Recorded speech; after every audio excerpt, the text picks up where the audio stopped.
2024 లేదా 25లో డిగ్రీ లేదా బీటెక్ చదివారా? సాఫ్ట్‌వేర్ జాబ్ కోసం ఎదురు చూస్తున్నారా? అయితే కోడ్ జ్ఞాన్ 100 డేస్ కోర్సులో చేరండి, జాబ్ సాధించండి.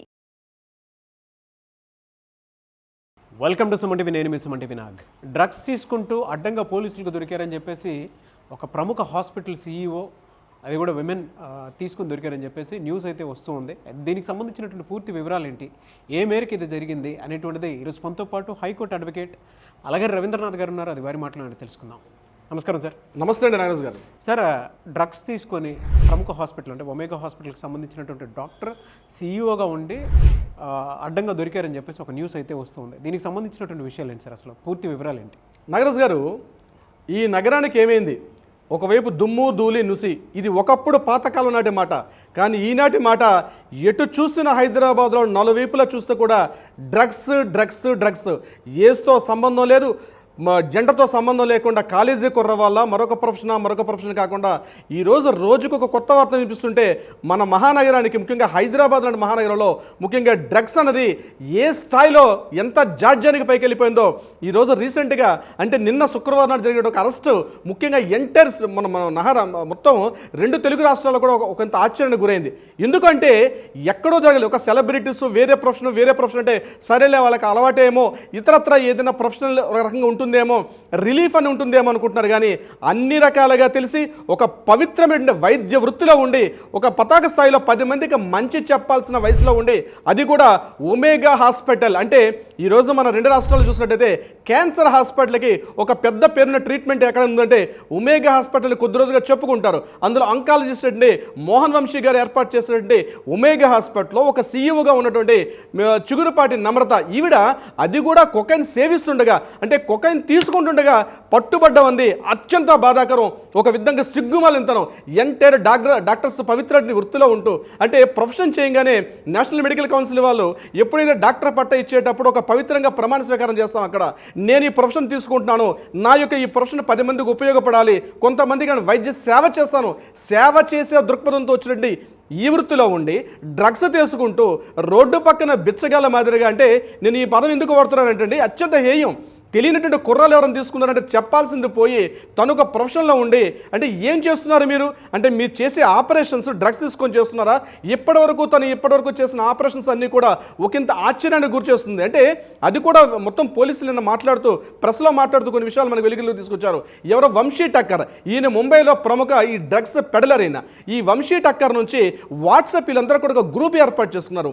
వాట్సాప్ గ్రూపులో వీళ్ళందరూ ఏర్పాటు చేసుకుని 5 lakhs రూపీస్ ఆన్లైన్లో ట్రాన్స్ఫర్ చేసి అక్కడ నుంచి 53 గ్రాముల కొకైన్ తీసుకుంటుండగా, అది కూడా షేక్పేటలో ఉన్న తన నివాసాన్ని అపర్ణ 1 అందులో కూర్చుని, తన ఇంటిలో కూర్చొని ఆవిడ డ్రగ్స్ తీసుకుంటుండగా, రెడ్ హ్యాండెడ్ అంటాం మనం, ఇక్కడ రెడ్ హ్యాండెడ్ కాదు, ఇవాళ ఈ భాషను ఏమన్నా ఏసీబీ కాదు కాబట్టి మరి ఏ హ్యాండ్ అనాలి తప్పనిసరిగా డిపార్ట్మెంట్ అండ్ గవర్నమెంట్ వాళ్ళు చెప్పాల్సింది. దాన్ని పూర్తిగా తీసుకుంటుండగా ఇమ్మీడియట్గా పోలీసులు తీసుకెళ్ళి అరెస్ట్ చేసి, అంటే పక్కా ప్రణాళిక ఉంది ఎవరు తీసుకుంటున్నారు ఏంటది. పోలీసుల దగ్గర సమాచార వ్యవస్థ అద్భుతంగా ఉంది. ముఖ్యంగా ఈ వ్యవస్థ ముఖ్యంగా వైద్య వృత్తిలో ఉంటూ చిగురుపాటి నమ్రత చేసినట్టు, అది కూడా ఒక మహిళగా ఉంటూ, మనం ఎప్పుడో గడిచిన ఒక 7-8 years బ్యాక్ ఒక సినిమా చూసాం, అర్జున్ రెడ్డి అనే సినిమా. ఒక అమ్మాయి కోసం ఆ సినిమాలో ఒక ప్రేమకు వ్యామోహంలో పడి తన ప్రొఫెషన్ ఎంత కలంకం తీసుకొచ్చాడు అన్నది ఆ సినిమా చూసాం. మరొక లేడీ అర్జున్ రెడ్డిలా తయారయ్యి ఈరోజు ఆమె డ్రగ్స్ తీసుకోవాలంటే ఎంత డేర్ ఉండాలండి, ఎంత తెగించేస్తున్నారు వీళ్ళు. ఈరోజు ఈ స్థాయిలో డ్రగ్స్ అనేది చట్టరీత్యా నేరం అని చెప్పి ప్రతిరోజు వీళ్ళు ప్రమోట్ చేస్తారు, పెద్ద బోర్డులు పెడతారు. అటువంటిది అదే హాస్పిటల్లో డ్రగ్స్ తీసుకుంటూ ఈరోజు తన రెడ్ హ్యాండెడ్గా పట్టుబడడం ఏదైతే ఉందో ఆ యొక్క చిగురుపాటి నమ్రత గారు, ముఖ్యంగా చాలా సిగ్గుమాలితనం. ఇలాంటి వీడియో ఒకటి చేయాలంటే చాలా బాధ అనిపిస్తుంది. అంటే వైద్య వృత్తి అంటే మనకి ఏదైనా కష్టం వచ్చినా మన బాధ అనిపిస్తే అక్కడికి వెళ్తాం. దట్టు కూడా ఒమేగా హాస్పిటల్ క్యాన్సర్ ట్రీట్మెంట్, ముఖ్యంగా అంకాలజీ ట్రీట్మెంట్కి చాలా పేరు ఉన్నటువంటిది. చాలా సీఈఓస్ ఉంటారు, అందులో ఈవిడ ఒక సీఈఓ.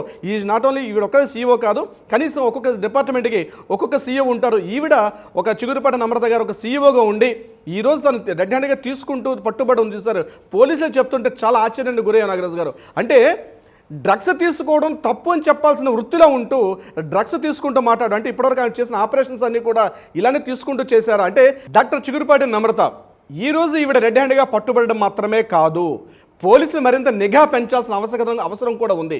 కేవలం ఈమె ఒక్కరినే కాకుండా ఈమె చుట్టూ ఉన్నటువంటి స్నేహితులు, ఈమెతో జోవియల్గా కలుస్తున్న స్నేహితులు, రెగ్యులర్గా కలుస్తున్న స్నేహితులు, ఈమె యొక్క బంధువులు, ఇతరత్ర ఎవరున్నా పోలీసులు ఖచ్చితంగా ప్రతి ఒక్కరి మీద నిఘా పెట్టాలి. ప్రతి ఒక్కరిని నార్కోటిక్ టెస్టులు తీసుకోవాలి.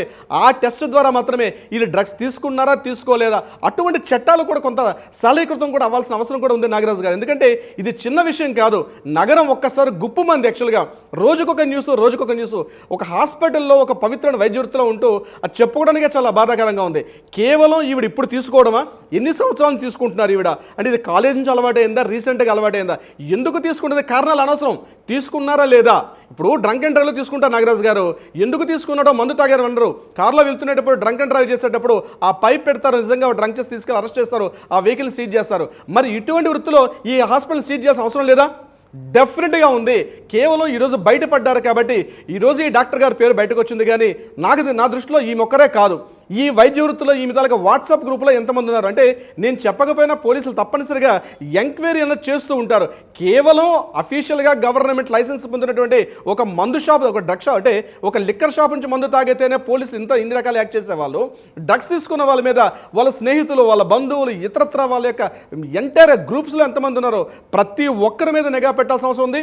ప్రతి ఒక్కరిని ఈరోజు ఆ టెస్టులు కూడా చేయాల్సిన అవసరం కూడా ఉంది నాగరాజు గారు. అయితే డ్రగ్స్ తీసుకునే విషయంలో ప్రచార పఠాలు చేస్తుంటారు, అడ్వర్టైజ్మెంట్ చేస్తుంటారు. ఏ రకంగా డ్రగ్స్ తీసుకోవద్దని చెప్పి కొంతమంది సినిమా యాక్టర్లతోటి సెలబ్రిటీస్ చేస్తారు. కానీ హాస్పిటల్స్ లాంటి పవిత్ర వృత్తిలో ఉంటూ ముఖ్యంగా వైద్య రంగంలో ఉండి వీళ్ళు చేస్తున్న ఆపరేషన్స్ అన్నవి ఏవైతే ఉన్నాయో ప్రజల జీవితాలతో, ప్రజల ప్రాణాలతో చెలగాటడం ఏదైతే ఉందో, నేను ముఖ్యంగా మన ముఖ్యమంత్రి గారిని రేవంత్ రెడ్డి గారిని మన వేదిక ద్వారా, ఈ సుమన్ టీవీ వేదిక ద్వారా వారికి ఒక విజ్ఞప్తి చేస్తున్నాను. సార్, తప్పనిసరిగా మీరు వైద్య హాస్పిటల్స్ ఏవైతే ఉన్నాయో, ముఖ్యంగా ఈరోజు ఏవైతే ప్రైవేట్ కార్పొరేట్ హాస్పిటల్స్ ఉన్నాయో ఈ కార్పొరేట్ ముసుగులో ఈరోజు చాలా దందాలు నడుస్తున్నాయి. నాట్ ఓన్లీ డ్రగ్స్ కూడా కాదు నాగరాజు గారు, బెట్టింగ్స్ కావచ్చు, ఇట్లాంటి చాలా అవినీతి కార్యకలాపాలు ప్రతి హాస్పిటల్ జరుగుతున్నాయి. ఈరోజు బయటపడ్డారు కాబట్టి ఈరోజు దొంగలు బయటపడ్డటువంటి బడాబాబులు చాలా మంది ఉన్నారు. అదే మహిళల పురుషుల పక్కన పెడితే బడాబాబులు ఈ యొక్క తెరచాట్లను చాలా కార్యకలాపాలు ఉన్నాయి. ముఖ్యమంత్రి గారికి ఒకటే విజ్ఞప్తి చేస్తున్నాను, తప్పనిసరిగా ఈరోజు ఏ సంఘటన జరిగిందో ఎంటైర్ ఈ యొక్క హాస్పిటల్ వ్యవస్థ మీద ఒక నిఘా పెట్టాల్సిన అవసరం కూడా ఉంది. తప్పనిసరిగా ఆయనకు ఒక విజ్ఞప్తి మనం చేస్తున్నాం, ఒక నిఘా పెట్టడం ఒకటి. ఎందుకంటే మిగిలిన ఈరోజు సెలబ్రిటీ రంగంలో, ఒక సినిమా రంగంలో అనుకోండి, ఆ సినిమా రంగం వరకు మాత్రమే పరిమితం ఉంటుంది. ఆయన డ్రగ్స్ తీసుకుంటే ఆయనతో పాటు పనిచేస్తున్న వాళ్ళకి ప్రభావం. కానీ ఇక్కడ ఒక డాక్టర్ గారు చేస్తున్న పని మీద కొన్ని వేల మంది జీవితాల యొక్క ప్రాణాలతో ఆడుకోవడం ఉంటుంది. ఇది నేను ప్రత్యేకంగా ఆవిడ మీద కక్షగా చెప్పడం కాదు.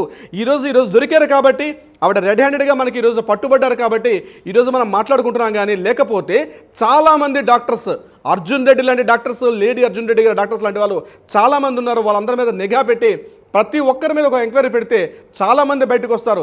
ఏదో కష్టం అని చెప్పి హాస్పిటల్కి వెళ్తాం, మన ఆరోగ్యం బాలని చెప్పి హాస్పిటల్కి వెళ్తాం. అలాంటిది డ్రగ్స్ తీసుకొని ఇతరత్రా తీసుకొని ఆపరేషన్ చేసే వ్యవస్థ. ఒకరోజు మీరు చెప్తున్నామనండి, ఆపరేషన్ థియేటర్లో వాళ్ళు చేసే వ్యవస్థ రకరకాలు చూసేవాళ్ళం. అంటే సిజర్లు మర్చిపోవడం, కాటన్ బండిల్స్ మర్చిపోవడం మనకు తెలుసు. కానీ ఈ రకంగా డ్రగ్స్ తీసుకుంటూ హాస్పిటల్లో వైద్యం చేయడం అనేది బహుశా ఇటువంటి జరగకూడదు. ప్రతి ఒక్కరి మీద నిఘా పెట్టాల్సిన అవసరం అయితే ఉంది నాగరాజు గారు. ట్రూ అండి. మన తెలంగాణ గవర్నమెంట్ నుంచి సీఎం రేవంత్ రెడ్డి గారు ఎప్పుడూ కూడా దాని మీద అవేర్నెస్ క్రియేట్ చేస్తూనే ఉంటారు. ఇండస్ట్రీలో ఉండేటువంటి హీరోస్ ఎవరైతే ఉంటారో వాళ్ళని అడ్వర్టైజ్మెంట్ ఇమ్మని కూడా చెప్తూ ఉంటారు.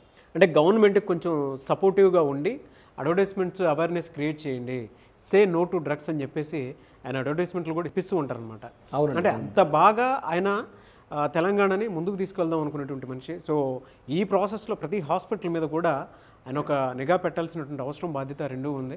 అండ్ మీరు చెప్పినట్లు డాక్టర్స్ కూడా ఇలా చేస్తున్నారు అని అంటే ఆ వృత్తికి అవమానం, కళంకం అని చెప్పేసి చెప్పడంలో మాత్రం లేదు. చూద్దామండి ఏ మేరకు ఈ సజెషన్స్ తీసుకుంటారు అనేది. Anyway sir, thank you so much Revanth garu. Thank you so much Nagaraju గారు.